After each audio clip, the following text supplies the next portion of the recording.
What's up? I wanted to take a second out to show.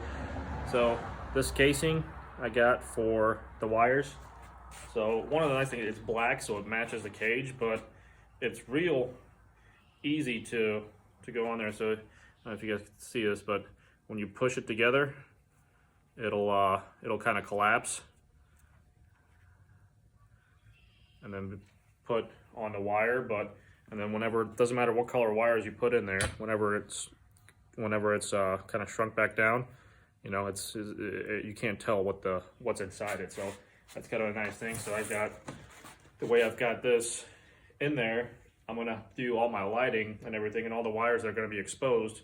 It's gonna run along the cage, and it's gonna be real nice because you can't see. You know, it'll be black to match the cage, but you can't see what's inside there. So that's one of the other things I like it. And it's real easy to put the wire in there. I thought it was gonna be hard to try to push the whole thing in there, but the way it collapses on there, it just pushes right on there, and it's real easy to do, and it's inexpensive. I think it was like $7 for that whole 100-foot roll of it. So it was always neat.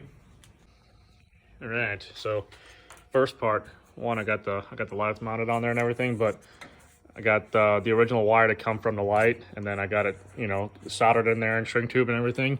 And then what I did is it's gonna come down, kind of run along there, so you're not gonna be able to see it.